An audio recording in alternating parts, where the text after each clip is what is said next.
Hi friends, today I am going to discuss indirect tax. In that, tax invoice, credit note and debit notes and e-way bill. I already posted the videos of introduction, supply of GST, charge of GST, exemptions. And next, before going to discuss time of supply and value of supply, it is better to discuss tax invoice, credit and debit notes and e-way bill. Okay, now I am going to start. Friends, tell me, what is HSN and SAC code? HSN code is used for goods. Full form of HSN, Harmonized System of Nomenclature. Okay, it is an 8-digit number. Okay, answer the next. SAC code, it is used for services. It starts from 99 chapter. Okay, it contains total 6 digits. Okay, I am going to demonstrate the example of HSN. See, for example, clothing items. Clothing items. Chapter 63, clothing items. Chapter 63. In that, handkerchiefs. Heading 14. Heading 14. Handkerchiefs, cotton handkerchiefs. Subheading 29. Man-made fiber. Man-made fiber. Subheading 06. So for this handkerchief, HSN code. It is a good no? HSN code 63142906. Okay.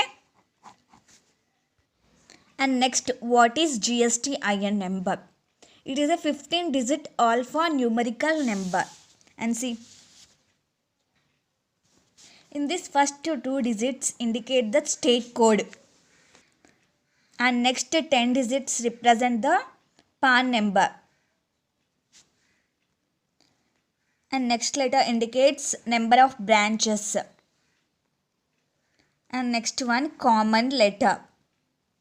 And last digit, check digit,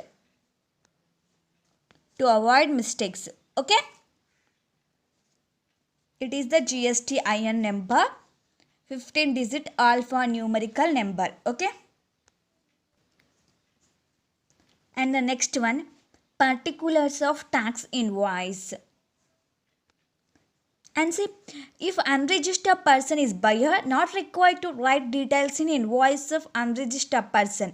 But if unregistered person buys more than 50,000 rupees, then mandatorily write details of him. Normally the contents of invoice, serial number, date, details of supplier, that is GSTIN, place of business, and HSN, SAC code, and details of buyer if registered, and other items, description of goods or services, that means quantity, rate, and next value and taxable value. Value means before giving discount, taxable value means after giving discount. Okay, and taxes mentioned separately, CGST and SGST. Okay, and next tax amount. At the end, RCM applies or not, and signature digitally. Manual not necessary. Okay, every invoice shall contain all these details. However, the order can change. Someone can mention GSTIN at the bottom and someone at the other place. In invoice, tax details is the most important part. Okay, and next, invoice for goods. Normal supply and continuous supply. In normal supply, movement, no movement.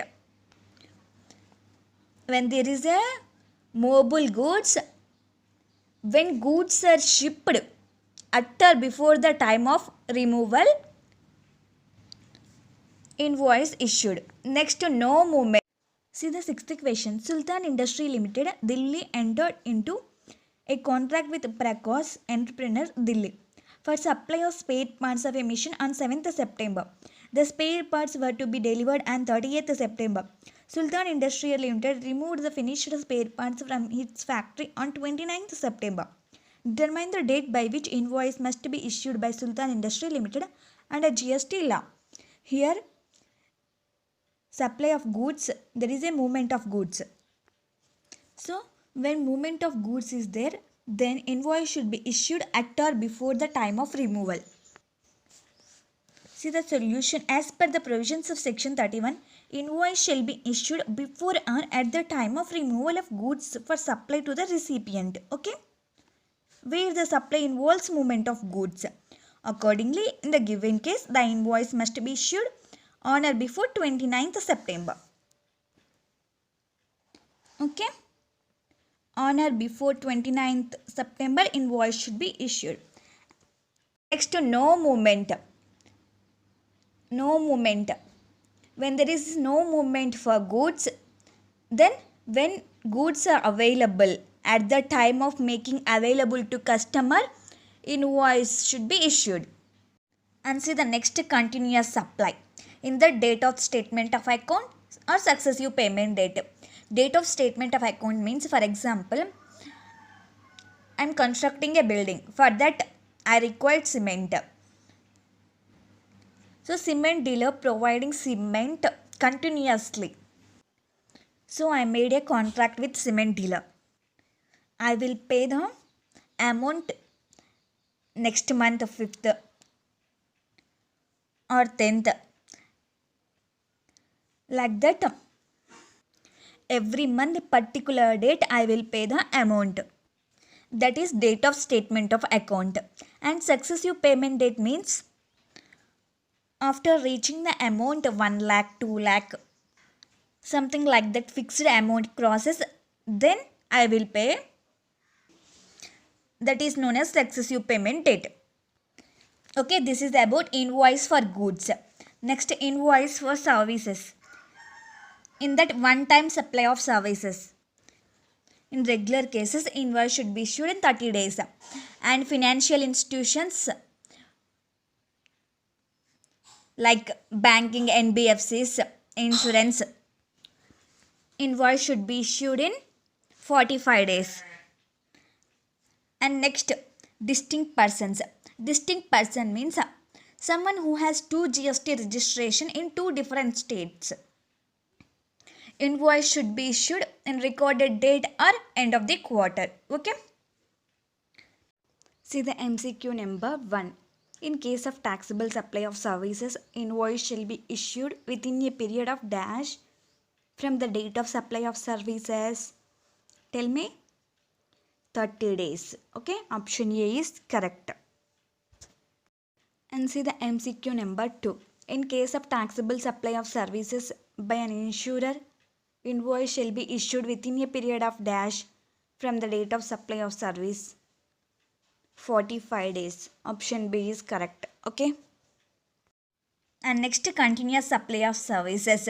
One can be called continuous services only if it is for at least 3 months. For example, an auditor performing concurrent audit of a bank for 1 year. Okay. In continuous supply of services, if date is ascertainable, then on the date invoice should be issued. If date is not ascertainable, then payment date invoice should be issued. And based on completion of services, when service is completed, then invoice issued. Okay. See the MCQ number 3. In case of continuous supply of services, where due date of payment is ascertainable from the contract, invoice shall be issued. Option A, before or at the time when the supplier of services receives the payment. Option B, on or before the due date of payment. Option B is correct. Okay. On or before the due date of payment. See the MCQ number 4. In case of continuous supply of services where due date of payment is not ascertainable from the contract, invoice shall be issued. Option A, before or at the time when the supplier of service receives the payment. Option B, on or before the due date of payment. Here option A is correct. Before or at the time when the supplier of services receives the payment. Okay. See the seventh question. MBM caretakers, a registered person, provides the services of a repair and maintenance of electric appliances. On April 1, it has entered into an annual maintenance contract with P for its AC and washing machine. As per the terms of contract, maintenance services will be provided on the first day of each quarter of the relevant financial year, and payment for the same will also be due on the date on which service is rendered. During the year, it provides the services on April 1, July 1st, October 1st, and January 1st in accordance with the terms of contract. When should MBM caretaker issue the invoice for the services rendered? So here he entered contract annual maintenance contract. So it is a continuous supply of services. See the solution. Continuous supply of services means inter alia supply of any services which is provided or agreed to be provided continuously or on recurrent basis under a contract for a period of exceeding 3 months within a periodic payment obligations.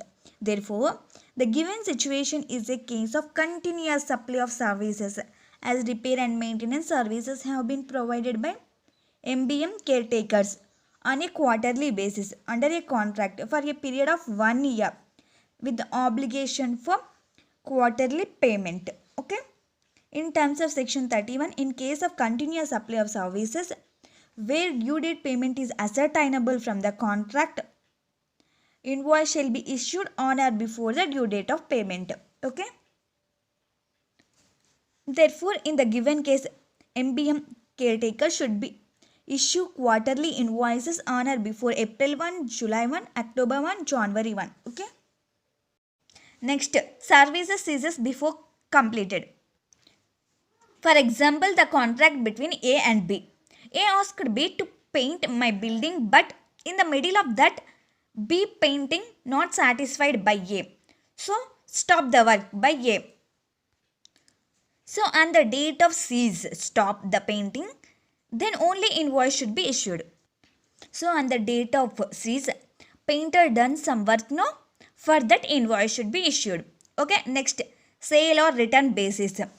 Here, invoice need not be issued on the date of sale.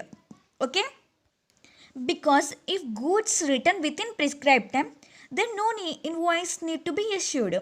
Okay, but maximum time limit to issue invoice is 6 months from the date of removal. Okay, if the goods return, then no need to issue invoice.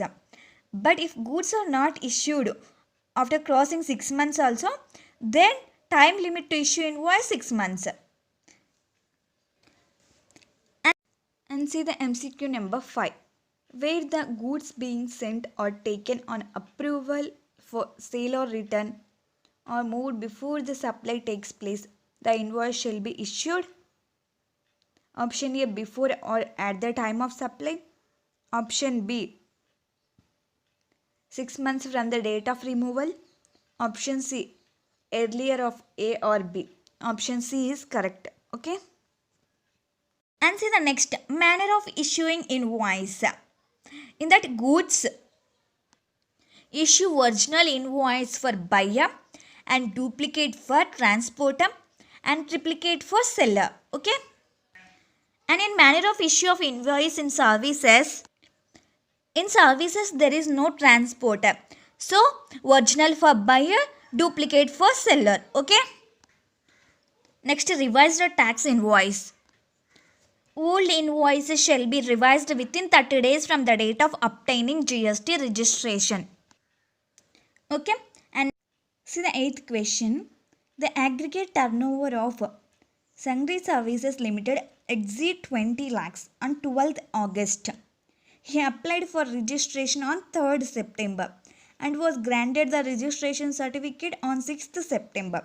You are required to advise Sangri Services Limited as to what is the effective date of registration in its case.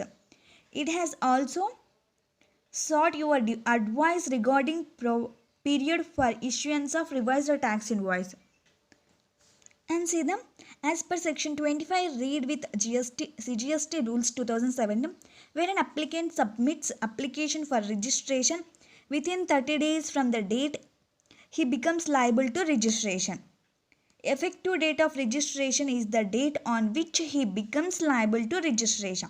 Since Sangri Service Limited turnover exceeds 20 lakhs on 12th August, it becomes liable to registration on the same day. Okay, 12th August, liable to registration. Further, it applied for registration within 30 days for becoming liable to registration. The effective date of registration is the date on which he become liable to registration, that is 12th August. Okay, if he registered within 30 days, the date of registration becomes due the date on which turnover exceeds. Okay, that is 12th August. And see, the revised tax invoice shall be issued within 1 month from the date of issuance of certificate of registration. Okay, revised tax invoice shall be issued within 1 month from the date of issuance of registration in respect of taxable supplies affected during the period starting from the effective date of registration till the date of issuance of certificate of registration. So, therefore, in the given case, Sangri Services Limited has to issue revised tax invoice in respect of taxable supplies affected during the period starting from effective date of registration 12th August till the date of issuance of certificate of registration 6th September within 1 month from the date of issuance of certificate of registration, that is on or before 6th September. Okay, and next, bill of supply invoice come. Bill of supply is issued in two cases. One, supply of exempted goods or services, and second one, supply by composite dealer, then bill of supply is issued. Okay, the contents in bill of supply is same as that of tax invoice, but except tax details. Okay, and next, if the supplier selling both taxable goods and exempted goods combinedly, then issue one invoice cum bill of supply. This is issued only if the buyer is unregistered. Okay, invoice cum bill of supply looks same as normal tax invoice. Just next to exempted goods or services, there won't be any tax information. Okay, see the 9th question. Sam Fabrics has opted for composition levy scheme in current financial year. It has approached you for advice whether it is mandatory for it to issue a tax invoice. You are required to advise him regarding same.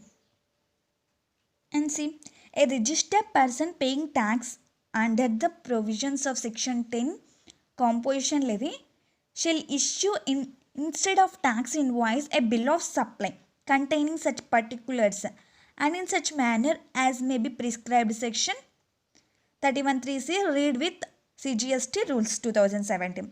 Therefore, in the given case, Sam Fabrics cannot issue tax invoice. Instead, it shall be issue bill of supply. Okay, and see the next, receipt voucher.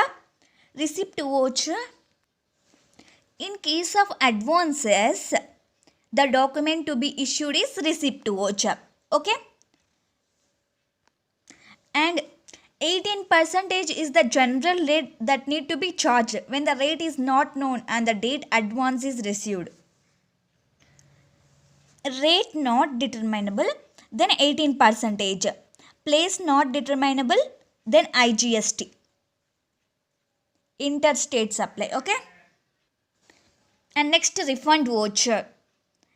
Advance received but subsequently supply not made, then refund the amount by issuing refund voucher. Okay. Receiving advance, receipt voucher. Refunding advance, refund voucher. Okay. Contents of refund voucher. Same as regular invoice. In addition, reference to receipt voucher has to be given, such as on what date the receipt voucher was issued and its serial number. Okay. See, in some cases, there is no need to issue tax invoice. 3 conditions for not issuing invoice. 3 conditions. Buyer is unregistered and value of goods or services less than 200 rupees and buyer did not ask for invoice. These 3 conditions for not issuing invoice. See, there is an amendment here. And see, generally, section 31(3)(b) rule 46, consolidated invoice can be issued at the end of the day if value of supply less than 200, recipient is unregistered and tax invoice is not required. But there is an amendment. Admission to exhibition of cinematography films in multiplex screens, then no such option. Even though less than 200, tax invoice should be issued. Okay. Consolidated invoice is nothing but preparing a single document for group of transactions. For example, a retail shop owner prepares it listing total sales made on the day. And see the next, documents to be issued during RCM transactions. See, same as tax invoice but issued by receiver of services or goods. Okay, contains GST IN of both the parties. These two are issued during RCM transaction. Payment voucher, invoice. Payment voucher mandatorily to be issued by recipient. An invoice, supplier if he is registered, invoice issued. And recipient, if supplier is unregistered, recipient issued invoice. Okay. Supplier is registered, okay, supplier is issued invoice. If supplier unregistered, then recipient issued. Okay. Both documents, payment voucher plus invoice, are issued when supplier is unregistered. He does not issue tax invoice. Okay. And next, documents in lieu of invoice. Who have the option not to issue invoice? Financial institutions like banks, NBFCs, etc.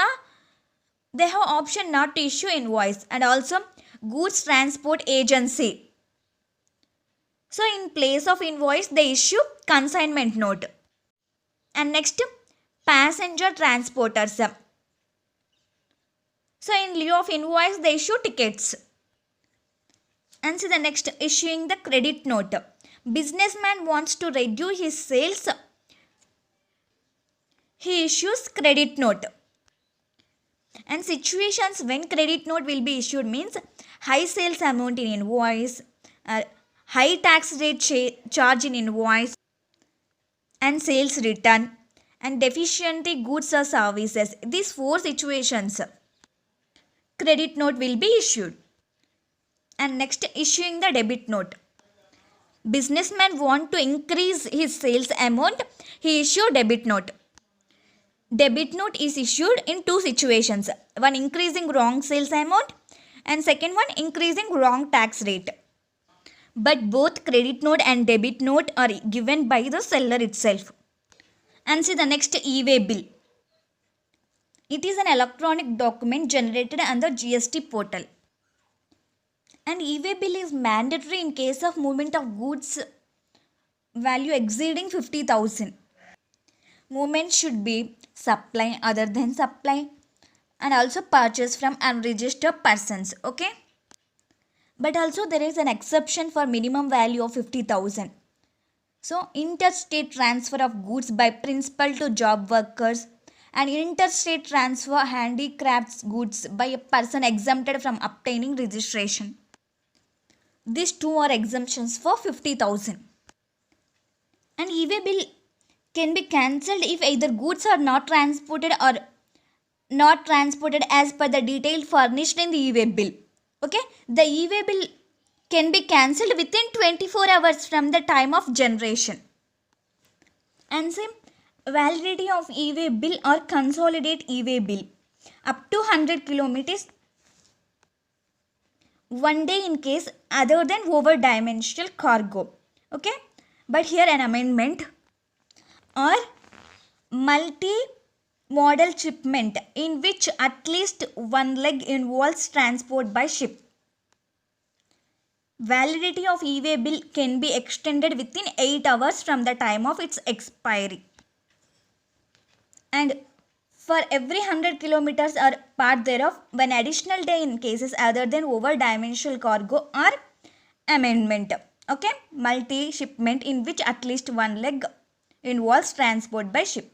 And next, up to 20 kilometers 1 day in case over dimensional cargo or multi-modal shipment in which at least one leg involves transport by ship.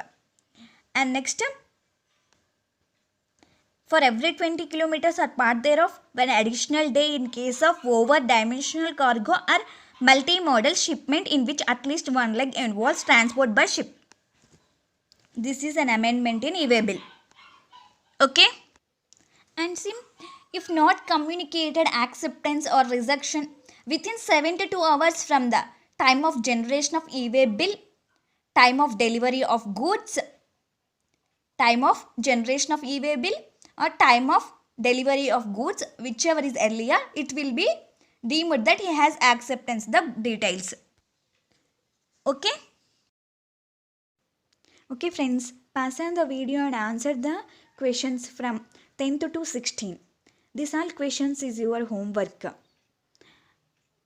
After finishing these questions, then continue the video and next move on into further chapter. Okay. And see the next chapter, time of supply.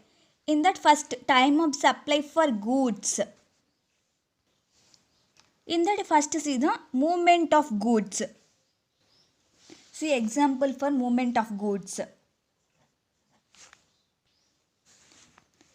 A sold a TV to B. TV removed from his shop on 5th Jan. For that invoice issued on 8th Jan. And customer made payment 10th Jan. Payment. Now here what is the time of supply? That is whichever is earlier. Here 5th Jan. Time of supply 5th Jan. Okay.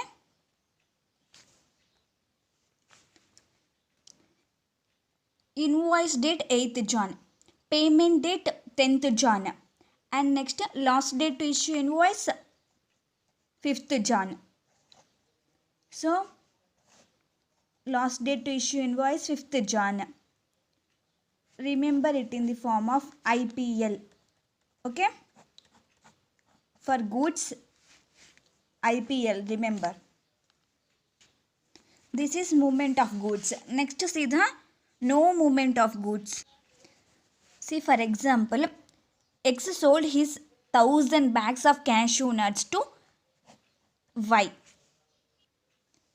All the bags of cashew nuts were stored in public warehouse. Once the sale is made, Mr.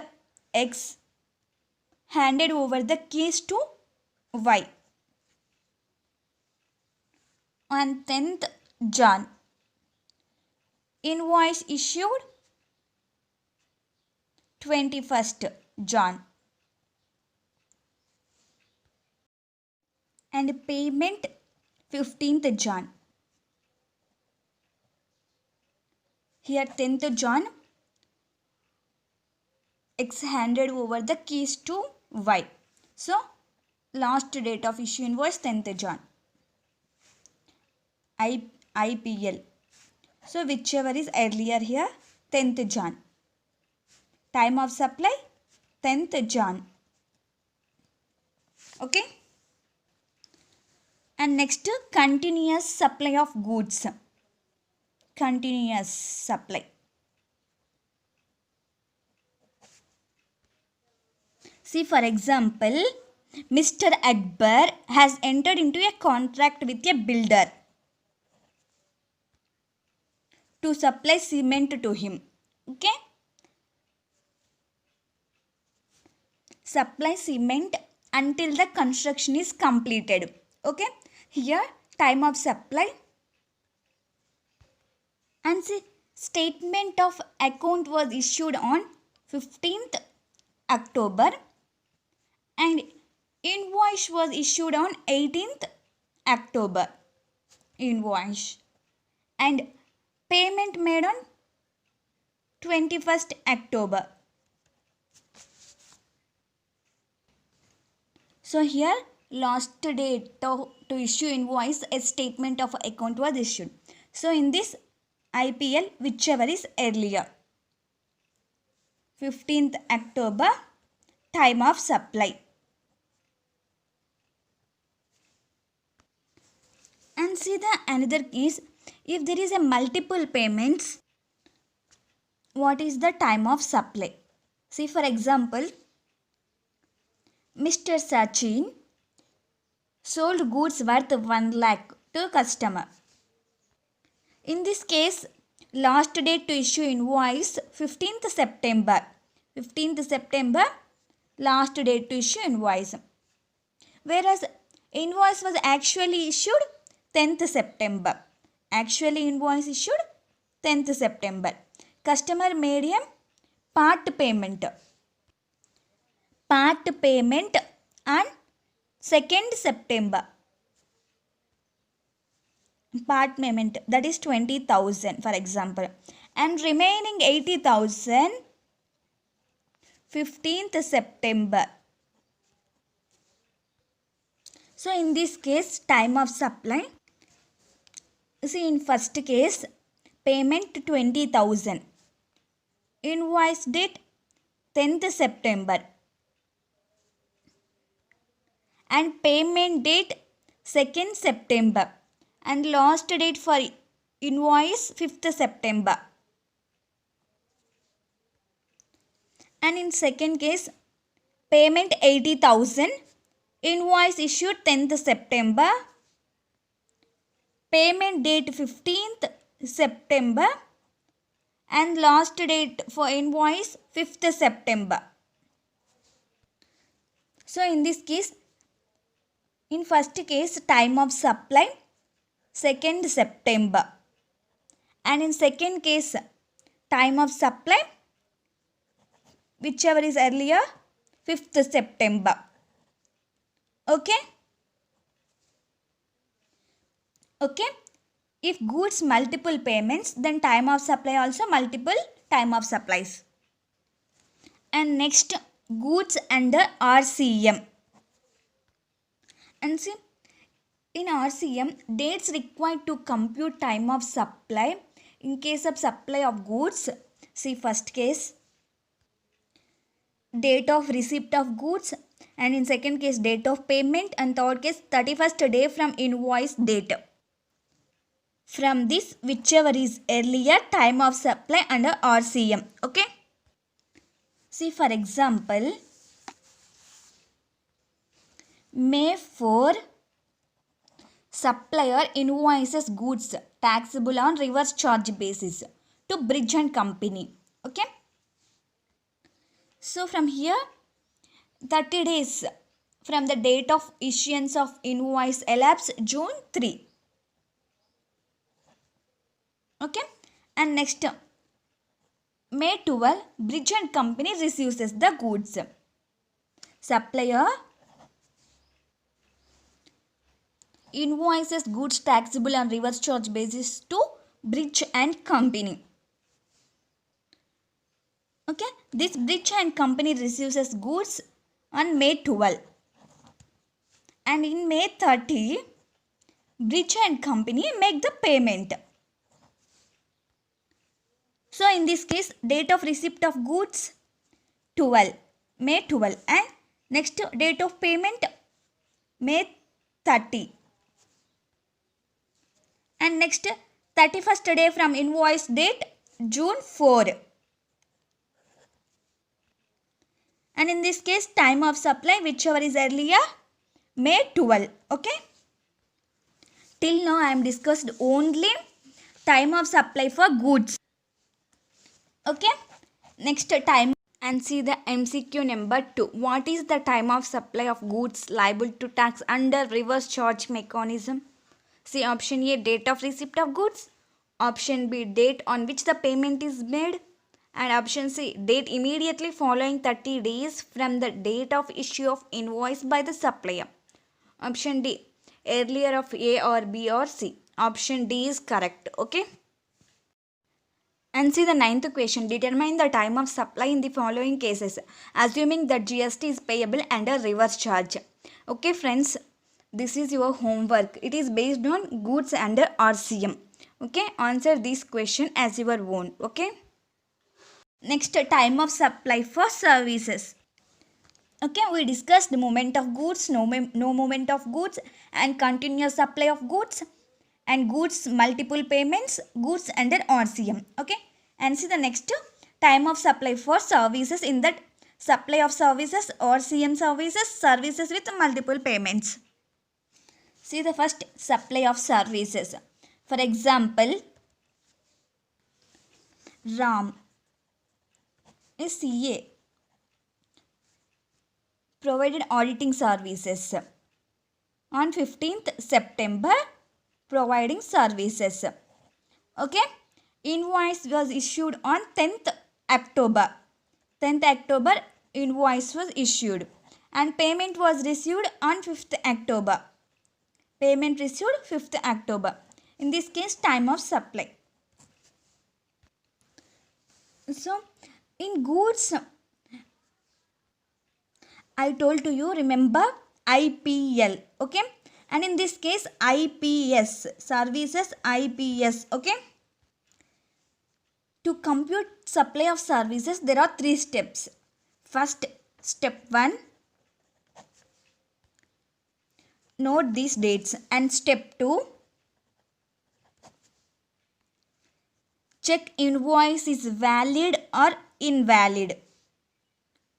See, last date to issue invoice is 30 days. Last date to issue invoice 30 days. So in this case, providing auditing services 15th September.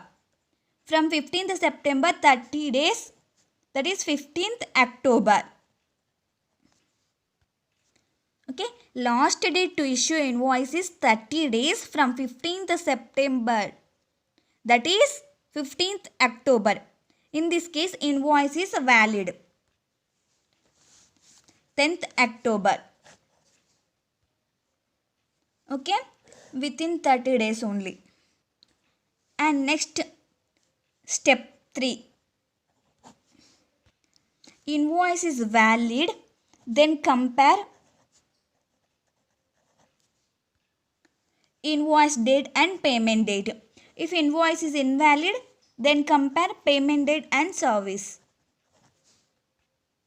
So it is valid, no? And see the invoice date and payment date. Invoice date 10th October, payment date 5th October. So whichever is earlier, 5th October, time of supply.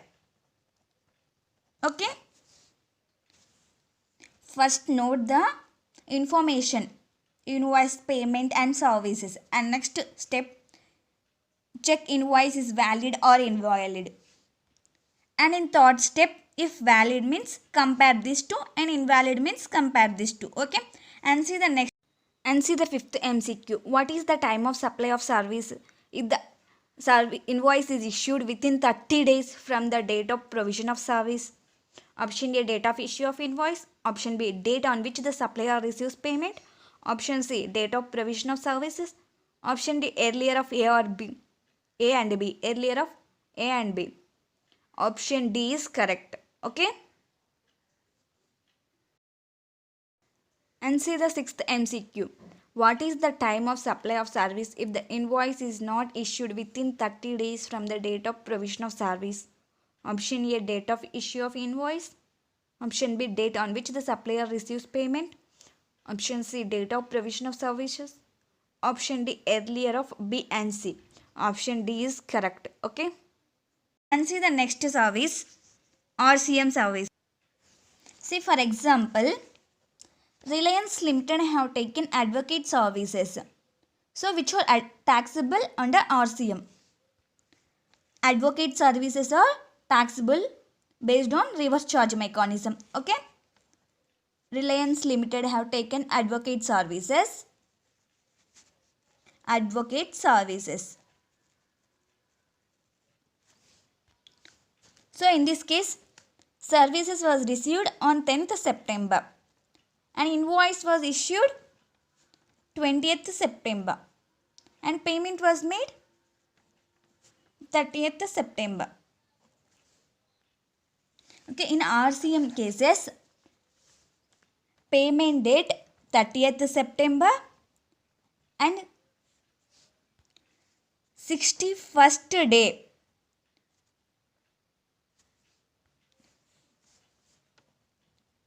from invoice.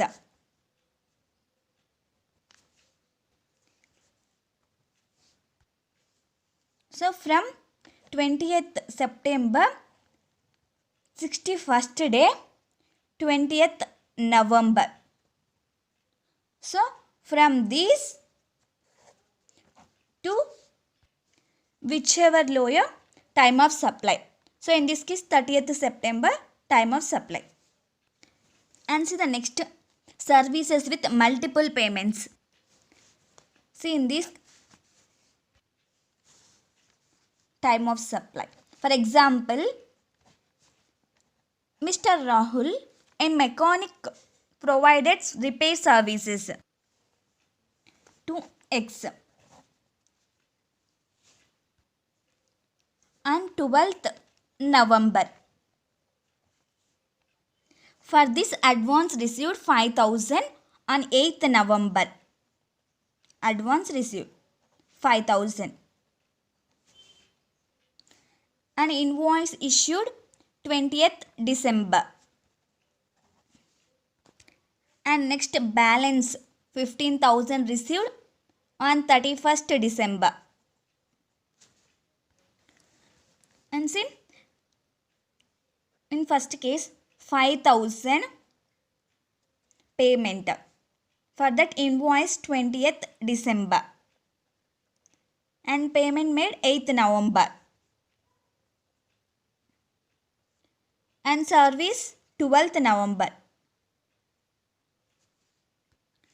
And in second case, 15,000 invoice 20th December, payment 31st December and service 12th November.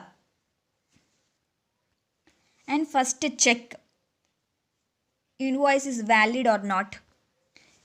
And see, in first case, service provided 12th November. Last date to issue invoice 30 days, that is 12th December. Actual invoice issued 20th December.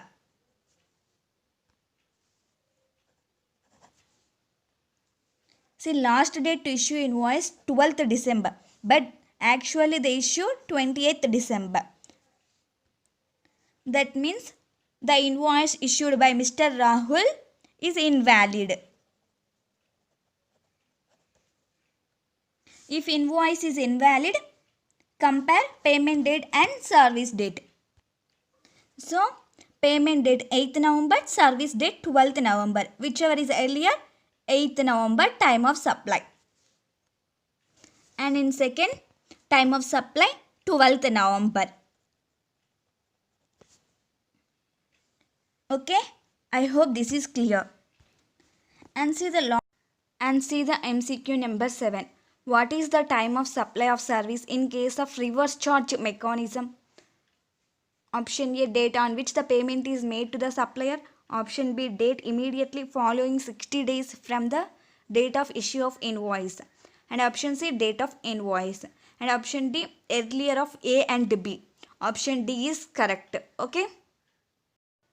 And see the 10th question. Determine the time of supply in the following cases, assuming that GST is payable under reverse charge. Okay friends, this is your homework. It is based on RCM services. Do your own. Okay friends. And see the 11th question. Kabira Industry Limited engaged the services of a transporter for road transport of a consignment on 17th June and made advance payment for the transport on the same date, that is 17th June. However, the consignment could not be sent immediately on account of strike in the factory and instead of was sent on 20th July. Invoice was received from the transporter on 22nd July. What is the time of supply of the transporter services? No transporter service is taxed on reverse charge basis. And see the solution. Time of supply of service taxable under reverse charge is the earlier of the following two dates in terms of section 13 subsection 3. Date of payment and 61st day from the date of issue of invoice. In this case, the date of payment precedes 61st day from the date of issue of invoice by the supplier of services. Hence, the date of payment, that is 17th June, will be treated as time of supply of services. Okay. And see the 16th question. A firm of advocate issues invoice for services to ABC Limited on 17th February. The payment is contested by ABC Limited on the ground that an account of negligence of the firm. The company's case was dismissed by the court for non-appearance, which necessitated further appearance for which the firm is billing the company. The dispute drags on and finally payment is made on 3rd November. Identify the time of supply of legal services. Note, legal services are taxable under reverse charge basis. Okay. Time of supply of services that are taxable under reverse charge is earliest to the following two dates in terms of section 13 subsection 3. Date of payment 3rd November, 61st day from the date of issue of invoice 19th April. The date of payment comes subsequent to the 61st day from the issue of invoice by the supplier of services. Therefore, the 61st day from the date of supplier of invoice has to be taken as the time of supply. This fixes 19th April as the time of supply. Okay. And see the last one in time of supply. Option for excess payments. See, for example, Mr. Rogers sold goods worth 10,000 to Y. So, in this case, goods removed on 15th August and invoice for 10,000 issued on 20th August. Invoice and payment for 25th August, payment of 10,500 made on 25th August. 10,500.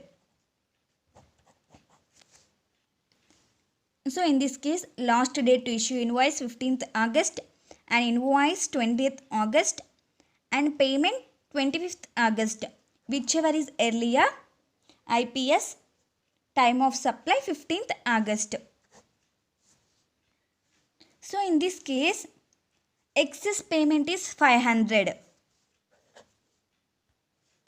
Which means supplier has option to choose either 15th August or next invoice date as time of supply.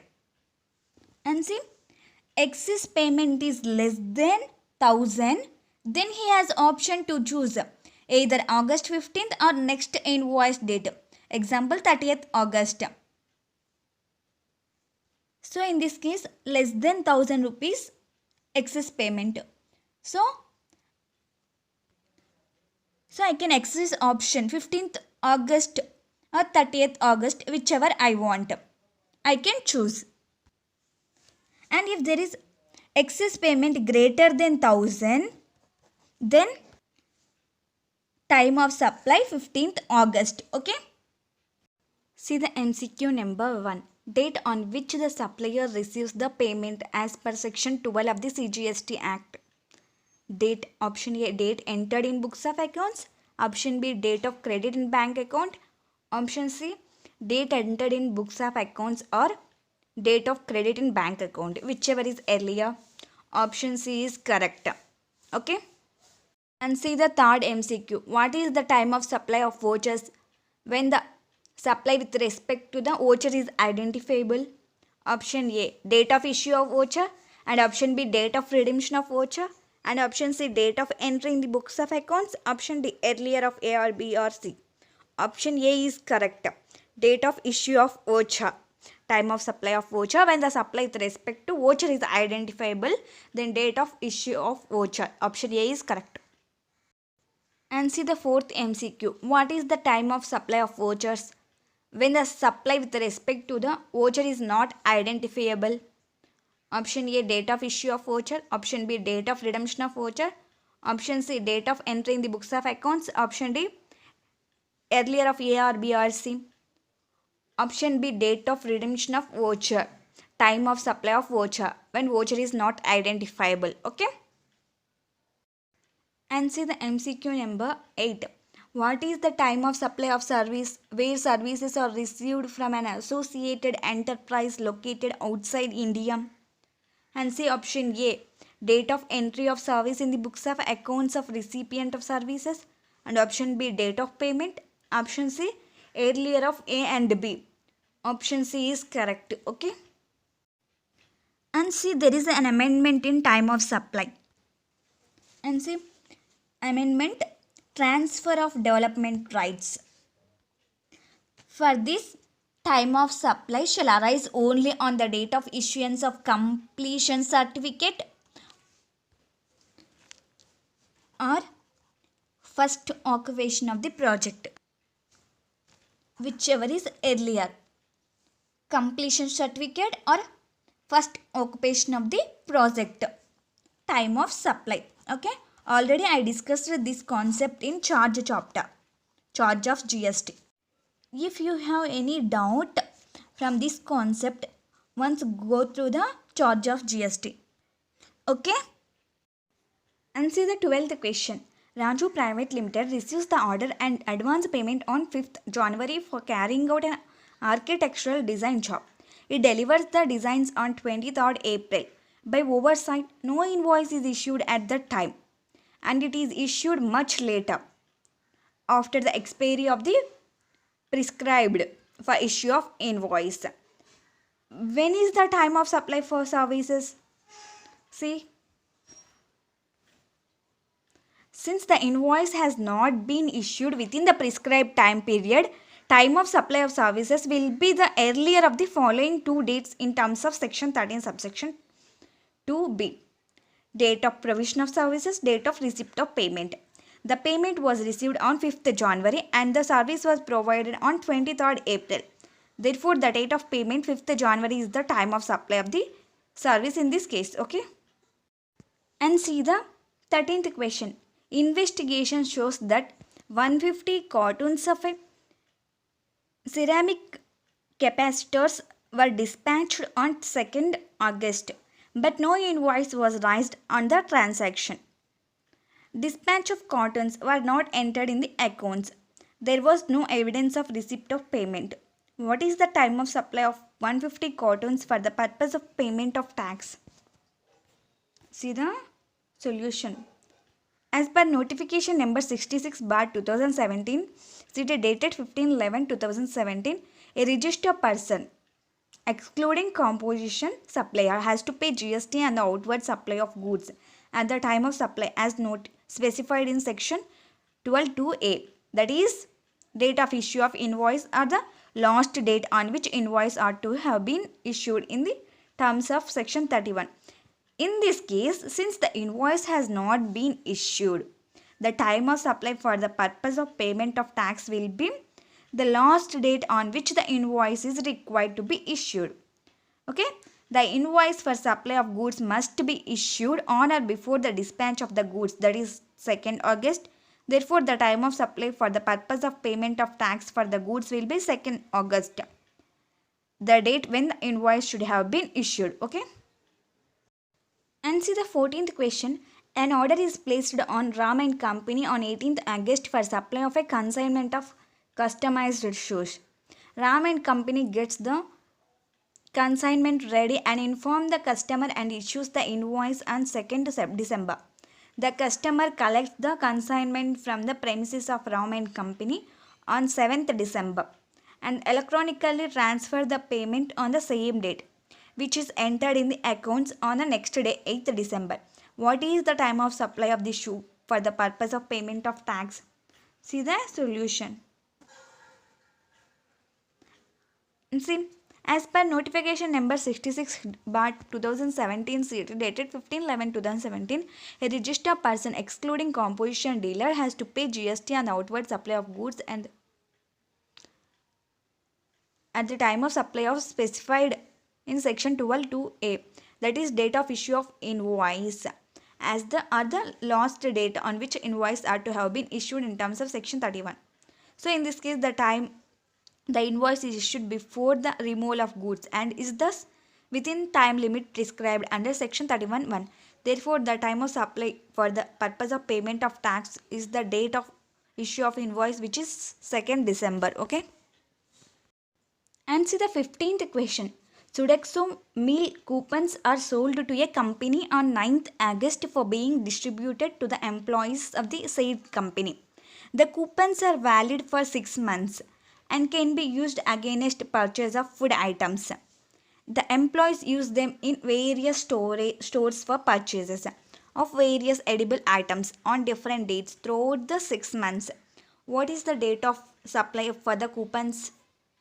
And see, as the coupons can be used for a variety of food items which are taxed at different rates, the supply cannot be identified at the time of purchase of the coupons. Therefore, the time of supply of the coupons is the date of their redemption in the terms of section 12(4). Okay. And see the 17th question. Modern security company provides services of testing of electronic devices. In one case, it tested a batch of devices on 4th and 5th September, but could not raise invoice till 19th November because of some dispute about the conditions of the device on return. The payment was made in December. What is the method to fix the time of supply of the service? See the solution. Time of supply of service if the invoice is not issued in time, is the date of payment or the date of provision of service, whichever is earlier. In this case, the service is provided on 5th September but not invoiced within the prescribed time limit. Therefore, 5th September, the date of provision of service, being earlier than the date of payment, will be the time of supply. Okay. And see the next chapter, value of supply. Only one transaction covered in our syllabus. Okay. Both conditions must and should satisfy. Condition number 1, price is the sole consideration, and condition number 2, parties are unrelated. Okay. And see the MCQ number 4. When can the transaction value be rejected for computation of value of supply? Option A, when the buyer and seller are related and price is not the sole consideration. Option B, when the buyer and seller are related or price is not the sole consideration. And option C, it can never be rejected. Option D, when the goods are sold at a very low margins. When can the transaction value be rejected? See here, both option A and B. Okay. Both option A and B correct. And see the 9th question. Majda Banners, an advertising film, gives an interest fee credit period of 30 days for payment by the customer. Its customer ABC paid for the supply 32 days after the supply of service. Majda Banners waived the interest payable for delay of 2 days. The department wants to add interest for 2 days as per contract. Should notional interest be added to the value? And see, this is a supply that is valued as per transaction value under section 15 subsection 1. As the price is the sole consideration for the supply and the supply is made to unrelated person. The value of supply includes certain elements like interest which are actually payable. Once waived, the interest is not payable and is therefore not to be added to the value. Okay. And transaction value plus 5 elements. Transaction value means amount paid or payable. Okay. And 5 elements. That first one, taxes. Transaction value include all taxes except GST. Okay. And next, paid to third party. Third party payments. Payment made to third party by the recipient on behalf of the supplier. Okay. And next, IPIC, incidental expenses. Incidental expenses to be added in transaction value. I means installation charges. P means packing charges. Next, I means inspection or certificate charges. Next, C, commission. These all are expenses included in transaction value. Okay. And see the MCQ number 3. Which of the following shall not be included in value of supply? Option A, GST. GST is not included in value of supply. Okay, option A is correct. And see the 5th MCQ. Which of the following statements is correct? Option A, section 15 of the CGST Act prescribes different provisions for valuation of goods and services. Option B, CGST Act and IGST Act have different provisions for valuation of supply. Option C, section 15 of the CGST Act prescribes the same set of provisions for valuation of goods and services. Option D, A and B. Here option C is correct. Okay. And see the MCQ number 1. Value of supply under section 15 subsection 1 is option A, wholesale price. Option B, market value. Option C, maximum retail price. Option D, transaction value. Option D, transaction value is correct answer. Okay. And see, subsidy. It is also included in transaction value. But here there is an amendment. Before amendment, subsidies given by government, not added value. Given by other than government, then added value. Okay. Government not added. Non-government added. And see, after amendment, subsidies directly linked to the price, excluding subsidies provided by the government. Okay. Directly linked to the price. And the MCQ 2. The value of supply should include option A, any non-GST taxes, duties, cess, fees charged separately by supplier. And option B, interest, late fee or penalty for delayed payment of any consideration for any supply. Option C, subsidies directly linked to the price except subsidies provided by the central and state government. Option D, all of the above. Option D is correct answer. Okay. And see the 7th question. AKG Foods Private Limited gets an order for supply of processed food from a customer. The customer wants the consignment tested for gluten or specified chemical residues. AKG Food Private Limited does the testing and charges a testing fee for the same from customer. AKG Food Private Limited argues that such testing fee should not form part of the consideration for the sale of as its separate activity. Is his argument correct in the light of section 15? See, section 15 subsection 2 mandates that addition of certain elements in the value of supply. Clause C of section 15 subsection 2 specifies that amount charged for anything done by the supplier in respect of the supply at the time of before delivery of goods or supply of services shall be included in the value of supply. Okay. Since AKG Food Private Limited does the testing before the delivery of goods, the charges therefore will be included in the value of the consignment. Therefore, AKG Food Private Limited argument is not correct. Testing fee should be added to the price to arrive at value of the consignment. Okay. And see the eighth question. A philanthropic association makes a substantial donation each year to a reputed private management institution to subsidize the education of low income group students who have gained admission there. The fee for these individuals is reduced, thereby coming to 3 lakhs a year compared to 5 lakhs a year for the other students. What would be the value of the service of coaching and instruction provided by the institution to the low income group students? See. As per section 15 subsection 2e, the value of supply includes subsidies directly linked to the price, excluding the state government and central government subsidies. In this case, the subsidy is not from the government but is from a philanthropic association. Therefore, the subsidy is to be added back to the price to arrive at the value which comes to 5 lakh a year. Okay. And see the next, discounts during sale, after sale. Discounts during sale, before or at the time of supply. Discount mentioned on the face of invoice, then deductible. Okay. Discount not mentioned on the invoice, not deductible. Okay. And next, discounts after sale. Conditions for discounts after sale. First condition, agreement between supplier and buyer. Okay. And second condition, invoice linkage is possible. Invoice linkage.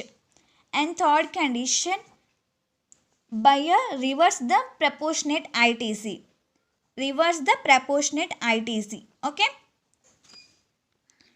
If these conditions satisfy, then GST paid on the amount received. Okay. See, for example, 1 lakh amount. In that 50% amount received and the remaining 50% paid after 1 year. Okay. 50% means 50,000 in 1 lakh. If 3 conditions satisfy, GST paid on 50,000 only. If conditions not satisfy, then GST paid on 1 lakh. Okay. See the MCQ number 6. Discount given after the supply is deducted from the value of supply. If such discount is given as per the agreement entered into at or before the supply. Option B, such discount is linked to the relevant invoices.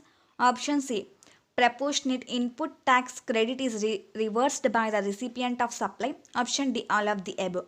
Option D, all of the above is correct answer. Okay.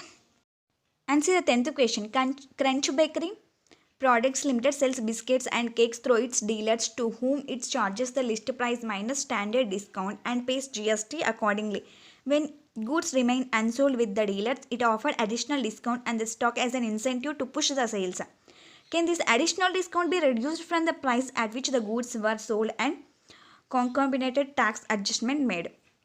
See, the discounts were not known or agreed for at the time of supply of goods to the dealers. Therefore, in terms of section 15 subsection 3, such discounts cannot be reduced from the price on which tax had been paid. Okay. See, amendments in value of supply. Amendments.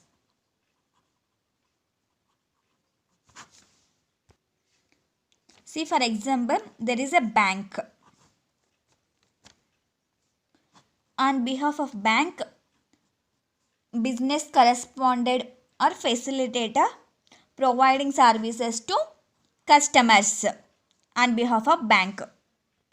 So in this case, banking company liable to pay GST and not the facilitator. Okay.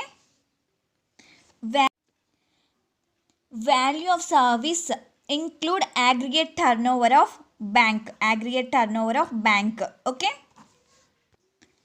And see another amendment. There is a car showroom. Car showroom. Sale of car to Mr. B.